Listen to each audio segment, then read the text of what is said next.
Hello అండి.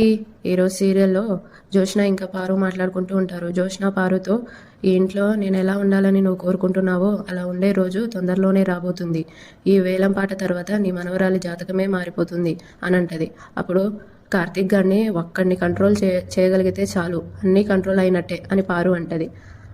అప్పుడు వెంటనే అందుకే కదా బావని వేలంపాటికి రానీయకుండా చేస్తున్నాను అని జోష్న అంటది. అప్పుడు పారు, అయితే వాడు వచ్చేలోపు వెళ్ళిపోవాలి అని అంటది. అప్పుడు వెంటనే జోష్న, రాడుగురాని నువ్వేం టెన్షన్ పడుకు అని అంటది. ఇంకా అక్కడికి జోష్న వాళ్ళ డాడీ ఇంకా తాతయ్య ఇద్దరు వచ్చి, జోష్న వాళ్ళ తాత, జోష్న బయలుదేరదామా అని అంటాడు. జోష్న బయలుదేరదాం తాత అని అంటది. అప్పుడు వాళ్ళ తాత, అమ్మ సుమిత్ర ఎదుర్రా అని అంటాడు. అప్పుడే అక్కడికి కార్తీక్ ఇంకా దీప వస్తూ ఉంటారు.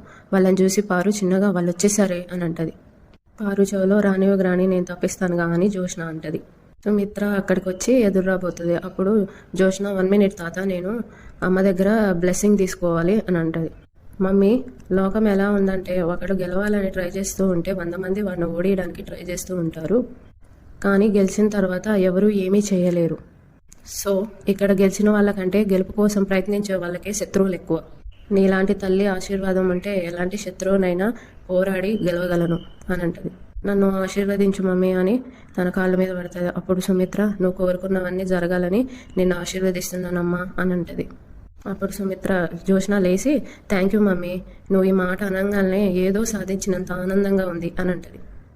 అప్పుడు కార్తీక్ దీప చెవిలో మన గురించే ఇండైరెక్ట్గా మాట్లాడుతూ మన ముందే మేనేజ్ చేస్తుంది, నీకేమనిపిస్తుంది అని దీపని అడుగుతాడు. అప్పుడు దీప చిన్నగా, హడావిడి కొంచెం ఎక్కువైనట్టుంది అని నవ్వుకుంటూ అంటది. అప్పుడు కార్తీక్, నాది సేమ్ ఫీలింగ్ అని అనుకుని ఇద్దరు నవ్వుకుంటూ ఉంటారు. వాళ్ళని చూసి పారు, ఏంట్రా ముసిముసి నవ్వులు నవ్వుతున్నారు అని అంటది. అప్పుడు కార్తీక్, ఏం లేదు గ్రాని, పెద్ద మేడం గారు అనుకునేది సాధించాలని దీపక్ చెప్తున్నాను అని అంటాడు. అప్పుడు శివనారాయణ, కార్తీక్ బయలుదేరాం పదా అని అంటాడు. అప్పుడు జోష్న, డ్రైవర్ అవసరం లేదు తాత, నేను కార్ డ్రైవ్ చేస్తాను అని అంటది జోష్న. అప్పుడు జోష్న వాళ్ళ నాన్న, కార్ నువ్వే డ్రైవ్ చేయవమ్మా, కానీ కార్తీక్ వస్తాడు అని అంటాడు. అప్పుడు జోష్న, కార్ నేను డ్రైవ్ చేస్తున్నప్పుడు డ్రైవర్ ఎందుకు డాడీ అని అంటది. అప్పుడు జోష్న వాళ్ళ నాన్న, కార్తీక్ వచ్చేది డ్రైవర్గా కాదు మన మనిషిగా అని అంటాడు. వెంటనే జోష్న, ఎందుకు అని అంటది. అప్పుడు జోష్న వాళ్ళ తాత, అనుభవం ఉన్నవాళ్ళు మనతో ఉంటే మంచిది అని అంటాడు.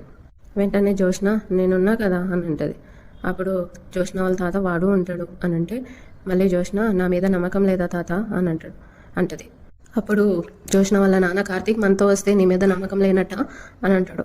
అప్పుడు పారు, అదే కదా అర్థం అని అంటది. అప్పుడు జోష్న వాళ్ళ నాన్న, కాదు పిన్ని, ఇది కోట్లలో వ్యాపారం, లాభం వస్తే అందరికీ మంచిదే, నష్టం వస్తే మనమే భరించాలి. కొన్నిసార్లు చిన్న వాళ్ళ సలహాలు కూడా మెడిసిన్లా పనిచేస్తాయి. కార్తీక్ మనతోనే వస్తాడు అని అంటాడు. అప్పుడు జోష్న, అది కాదు డాడీ అని అంటది. వెంటనే జోష్న వాళ్ళ తాత, కార్తీక్ మనతోనే వస్తాడు, నో ఆర్గ్యుమెంట్ అని అంటాడు. వెంటనే కార్తీక్ తనతో తాను మరదలకి ఫ్యూజులు ఎగిరిపోయి ఉంటాయి అని అనుకుంటాడు. అప్పుడు జోష్న అండ్ పారు లోపల వీడు ఏనాడు ఎవరిని వదిలిపెట్టాడు, పెద్ద మాయగాడు అని అంటాడు. అప్పుడు జోష్న వాళ్ళ నాన్న, జోష్న మనం వెళ్తున్నామా ఆగుతున్నామా అని అంటాడు. అప్పుడు వెంటనే జోష్న, వెళ్తున్నాం డాడీ అని అంటది. వెంటనే శివనారాయణ, అమ్మ సుమిత్ర నువ్వు ఎదురురావమ్మా అని అంటాడు. వెళ్ళి సుమిత్ర ఎదురొస్తుంది. ఇక వాళ్ళు ఏలంపాటికి బయలుదేరుతారు. అప్పుడు దీప వాళ్ళు వెళ్తూ ఉంటే దీప కార్తీక్ని పిలిచి, బావా ఆల్ ద బెస్ట్ బావా అని అంటే, అమ్మ థ్యాంక్ యూ మరదలా అని కార్తీక్ అంటాడు. దీప నవ్వుకుంటూ లోపలికి వెళ్ళిపోతుంది. ఇది ఎందుకు ఇంత నవ్వుతుందో తెలుసుకోవాలి అని పారు దీప దగ్గరికి వెళ్తుంది. ఏం దీప, ఏం సంగతులు అని అంటది. వంట చేయాలమ్మా అని దీప అంటది. ఏమైనా కూరగాయలు ఏమైనా కావాలా అని అడుగుతుంది ఆమె పారుని. అప్పుడు ఫ్రెష్గా ఏమున్నాయి అని పారు అంటే, బెండకాయలు ఉన్నాయమ్మా అని అంటది. అప్పుడు బెండకాయలు ఎవరైనా ఉడకబెట్టుకొని తింటారా అని అంటది. వెంటనే దీప, ఫ్రెష్గా ఏమున్నాయి అని అన్నారు కదా అని అంటది. అప్పుడు పారు, నీకు మీ ఆయనకి బాగా వెటకారం ఎక్కువైందే అని అంటది. అప్పుడు దీప, అడిగిన దానికి సమాధానం చెప్పడం కూడా వెటకారమేనా అని అంటది. అప్పుడు పారు, సరే ఒకటి అడుగుతాను చెప్పు, వెళ్లే ముందు మీ ఆయనకి ఆల్ ది బెస్ట్ చెప్తున్నావేంటి అని పారు అంటది. దానికి అర్థం వెళ్ళిన పని బాగా జరగాలని అని దీప అంటది. అప్పుడు పారు, అలా అయితే నువ్వు చెప్పాల్సింది నా మనవరాలకి కదా అని అంటే వెంటనే దీప, అమ్మాయి గారికి అమ్మ దీవెనలు ఎప్పుడూ ఉంటాయి, దాని ముందు నా ఆల్ ద బెస్ట్ ఎంత చెప్పండి అని అంటది. అప్పుడు వెంటనే పారు, ఓహో సుమిత్ర ఆశీర్వదించింది కాబట్టి నా మనవరాలు వేలంపాటలో గెలుస్తుంది అంటావు అని అంటది. అప్పుడు వెంటనే దీప, అది నాకు తెలియదమ్మా అని అంటది. అప్పుడు పారు, అంటే గెలవదా అని అంటది.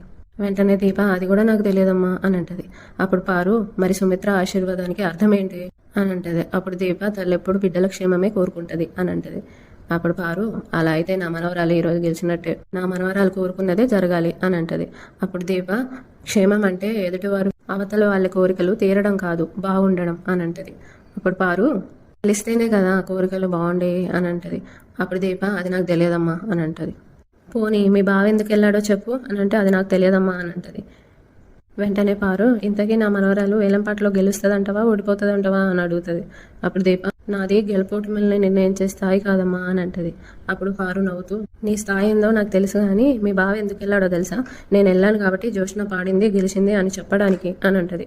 వెంటనే దీప ఒకరి విజయాన్ని తన ఖాతాలో వేసుకునేంత మనసున్నోడు కాదు నా బావ.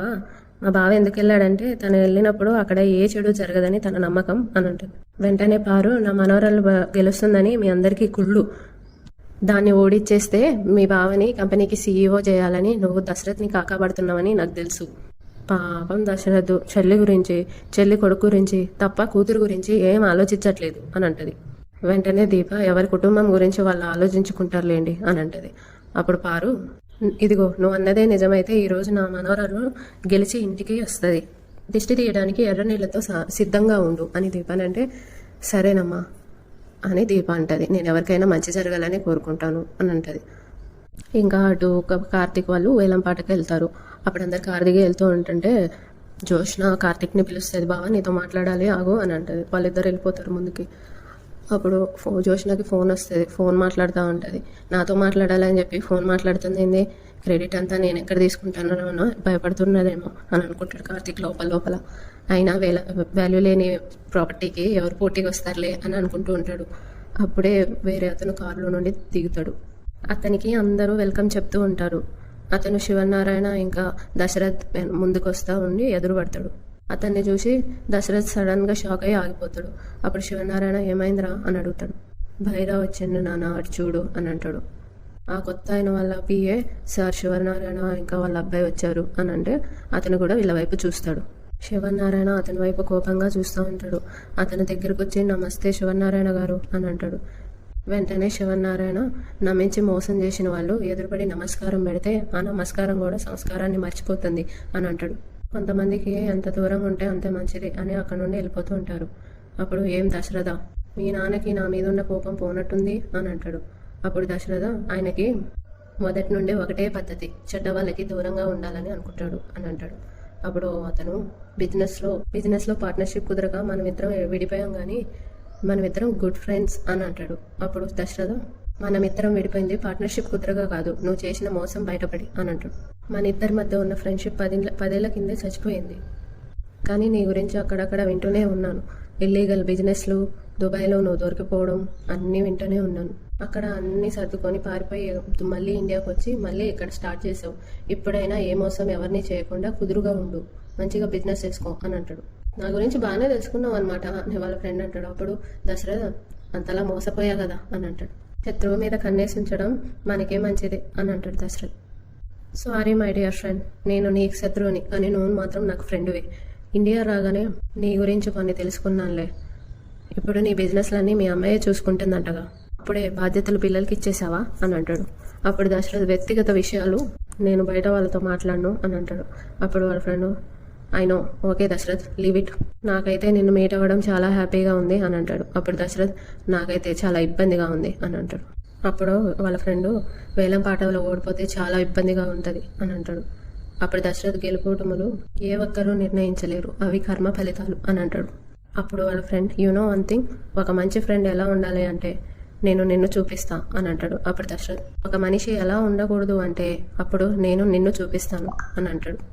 అప్పుడు వాళ్ళ ఫ్రెండ్ ఓడిపోవడానికి సిద్ధంగా ఉండు అని అంటాడు. అప్పుడు దశరథ్ ఆల్ ద బెస్ట్ అని చెప్పి అక్కడ నుండి వెళ్ళిపోతాడు. అప్పుడు వాళ్ళ ఫ్రెండ్ తన పియ్యతో కూతురు కూడా వస్తుందని ఇన్ఫర్మేషన్ వచ్చింది, ఆమె ఎక్కడుంది అని అడుగుతాడు. అటు కార్తీక్ ఇంకా జోష్న మాట్లాడుకుంటూ ఉంటారు. చెప్పండి పెద్ద మేడం గారు, అటు టైం అయిపోతుంది అని అంటాడు. అప్పుడు జోష్న బావా నువ్వు పైకి నవ్వుతూ ఏమీ తెలియనట్టు అమాయకంగా నవ్వుతూ మాట్లాడుతున్నావు కానీ నీ లోపల నా మీద ఎంత కోపం ఉందో నాకు తెలుసు అని అంటది. అప్పుడు కార్తీక్ నవ్వుతూ గెలవాలని ఒక లక్ష్యం పెట్టుకొని లైఫ్లో ముందుకు వెళ్ళే వాళ్ళని ఎవరు ఆపలేరు పెద్ద మేడం గారు అని అంటాడు కార్తీక్. వెంటనే జోష్న అంటే నాకు లక్ష్యం లేదనుకుంటున్నావా అని అంటది. వెంటనే కార్తీక్ లక్ష్యం ఉండడం వేరు, దానికోసమే బతకడం వేరు అని అంటాడు. అప్పుడు జోష్న నా ఓటమిని చూడాలనే కదా నువ్వు వచ్చింది అని అంటది. వెంటనే కార్తీక్ అయితే నీ వైపు మళ్ళీ మొదలైంది అని అంటాడు. అప్పుడు జోష్న ఈ రోజు నన్ను చూసి అందరు భయపడేలే చేస్తాను నీతో సహా అని అంటది. అప్పుడు కార్తీక్ పోటీ గట్టిగానే ఉంటుంది అని అంటాడు. అప్పుడు జోష్న నేనే గెలుస్తాను అని అంటది. వెంటనే కార్తీక్ గెలవడం మంచిదే, కానీ ఆ గెలుపుని ఎంత కొంటున్నాం అనేది ఇంపార్టెంట్ అని అంటాడు. వెంటనే జోష్న చూసావా నువ్వు మళ్ళీ భయపడుతున్నావు. వెంటనే కార్తీక్ ఎవరినో భయపెడతా అన్నారు కదా, అది చూద్దాం పదండి వెళ్దాం అని అంటాడు.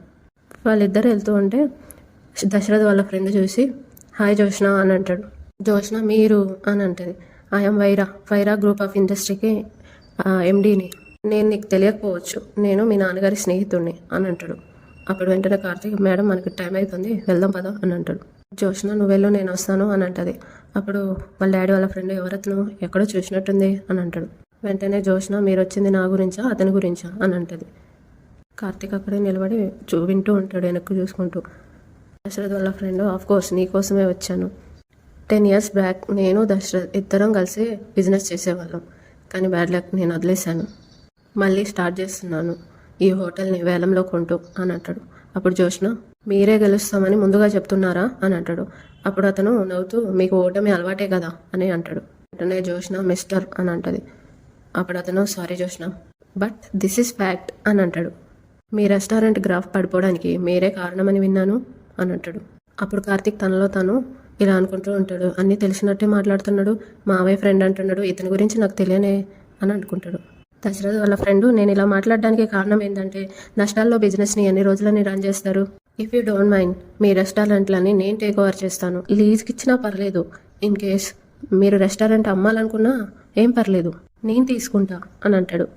అప్పుడు కార్తీక్ తనలో తాను వీడెవడో చిన్న మర్దలు కంటే ఎక్కువ రియాక్షన్ చేస్తున్నాడు, సరిపోయారు ఇద్దరికిద్దరే అని అనుకుంటూ ఉంటాడు. దశరథ్ వాళ్ళ ఫ్రెండ్ ఉన్నాయే నష్టాల్లో ఉన్నాయి అనుకుంటే మళ్ళీ ఇంకోటి కొనడానికి వచ్చిర్రా అని అంటాడు.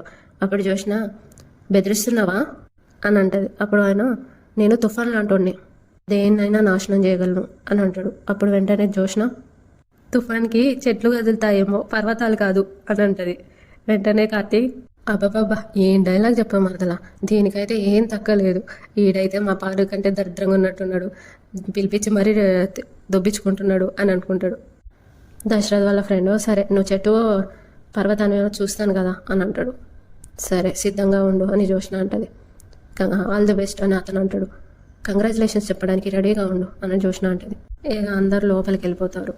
శివనారాయణ ఇంకా దశరథులు జోష్నాని కార్తీక్ని ఇలా కూర్చోండి అని అంటారు. వాళ్ళు కూర్చుంటారు. పక్కనే అతను కూడా వచ్చి కూర్చుంటాడు. అతన్ని చూసి కార్తీక్ మావయ్య ఇతను నీ ఫ్రెండా అని అడుగుతాడు. అప్పుడు దశరథ్ అతని గురించి నీకెలా తెలుసు అని అంటాడు. అప్పుడు కార్తీక్ జోష్నతో మాట్లాడాడు అని అంటాడు. ఫ్రెండ్ అని చెప్పాడా అని అంటాడు. అప్పుడు కార్తీక్ అవును నిజమేనా అని అంటాడు. వెంటనే దశరథ్ వాడి గురించి తర్వాత చెప్తాను అని అంటాడు. అప్పుడు జోష్న తనలో తాను బాగా డాడీతో ఏం మాట్లాడుతున్నాడు, జోష్న కాదు నేను వేలం పాడతానని అడుగుతున్నాడా అని అనుకుంటూ ఉంటుంది. జోష్న వాళ్ళ తాత పిలుస్తాడు. జోష్న మరీ పోటీకి వెళ్ళొద్దు, ఎప్పుడు ఆగాలో నేను చెప్తాను అని అంటాడు. అప్పుడు జోష్న అలాగే తాత అని అంటది. నన్ను డమ్మింగ్ చేయడానికి బావా తాతను నాన్నను గుప్పెట్లో పెట్టుకున్నాడు, నేను ఏమైనా చిన్నపిల్లనా, నాకు ఎక్కడ ఆపాలో తెలియదా, వీళ్ళని చూస్తుంటే ఆ వైరా అంకుల్ ముందు తల దించుకునే పరిస్థితి తెచ్చేలా ఉన్నారు, అలా జరగకూడదంటే వీళ్ళు ఇక్కడ ఉండకూడదు, వీళ్ళని పంపించేయాలి అని అనుకుంటూ ఉంటుంది. జోష్న ఎవరికో కాల్ చేసి ఏదో చెప్తుంది వీళ్ళని పంపడానికి. వెంటనే దశరథ్కి ఫోన్ వస్తుంది. వస్తున్నాను అని అంటాడు. నాన్న మన రెస్టారెంట్ మీద ఫుడ్ సెక్యూరిటీ వాళ్ళు రైడ్ చేశారు, మనం వెంటనే వెళ్ళాలి అని అంటాడు. జోష్న ఏం తెలియనట్టు ఎప్పుడు డాడీ అని అంటది. దశరథ్ ఇప్పుడే అని అంటాడు. నాన్న మనం వెళ్దాం పదా అని అంటాడు. ఎవరో కావాలనే చేసుంటారు, వాళ్ళ సంగతి తర్వాత చెప్తాను అని వాళ్ళ ఫ్రెండ్ని చూసుకుంటూ అంటాడు. జోష్న డాడీ యాక్షన్ స్టార్ట్ అవబోతుంది అని అంటది. అప్పుడు దశరథ్ కార్తీక్ నువ్వు ఇక్కడే ఉండు, నేను నాన్న వెళ్తున్నాం అని అంటాడు. అప్పుడు జోష్న డాడీ బాబా ఇక్కడ అవసరం లేదు, మీరు తనని తీసుకెళ్ళండి అని అంటది. ఇక్కడ నేను హ్యాండిల్ చేయగలను అని అంటది. వెంటనే దశరథ్ టైం లేదు నాన్న త్వరగా వెళ్దాం పదా అని అంటాడు. శివనారాయణ కార్తీక్ వెళ్దాం పదా అని అంటే నేను ఇక్కడే ఉంటాను సార్ అని అంటాడు. ఇప్పుడున్న పరిస్థితుల్లో దశరథ్ డ్రైవింగ్ చేయలేడు, నాకు డ్రైవింగ్ రాదు పదా అని అంటాడు. ముగ్గురు కలిసి వెళ్తారు. జోష్న తనలో తాను నా స్ట్రాటజీ మార్చాను బావా, అనుకున్న దానికోసం ఎంత దూరమైనా వెళ్తాను అని అనుకుంటుంది. అటు దీప సుమిత్ర దగ్గరికి వెళ్ళి అమ్మగారు కాఫీ అని అంటుంది. సుమిత్ర తీసుకురా అని అంటుంది. అక్కడ పెట్టు అని అంటుంది. దీప అక్కడ పెట్టేసి వెళ్తూ ఉంటే దీప అని పిలుస్తుంది. దీప ఏంటమ్మగారు అని అంటుంది. ఈరోజు ఏం వంట చేస్తున్నావు అని అడుగుతుంది.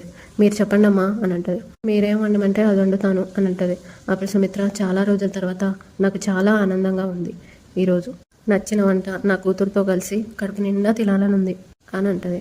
అప్పుడు దీప మీకు ఏమి ఇష్టమో చెప్పండి నేను వండుతాను అని అంటే సుమిత్ర కూరగాయలన్నీ వేసి సాంబార్ వండు అని అంటుంది. అప్పుడు దీప అలాగేనమ్మా అని అంటుంది. వెంటనే సుమిత్ర నువ్వు టిఫిన్ చేసావా అని అడుగుతుంది. చేశానమ్మా అని అంటుంది. అప్పుడు సుమిత్ర నిజం చెప్తున్నావా అబద్ధం చెప్తున్నావా అని అడుగుతుంది. నీతో అబద్ధం చెప్తానా అని దీప అంటే అది నీకు అలవాటే కదా అని సుమిత్ర అంటుంది. అబద్ధాలు చెప్పి చెప్పి అదే నీ జీవితం అయిపోయింది అని అంటుంది సుమిత్ర. అంతటితో ఈరోజు ఎపిసోడ్ అయిపోతుంది.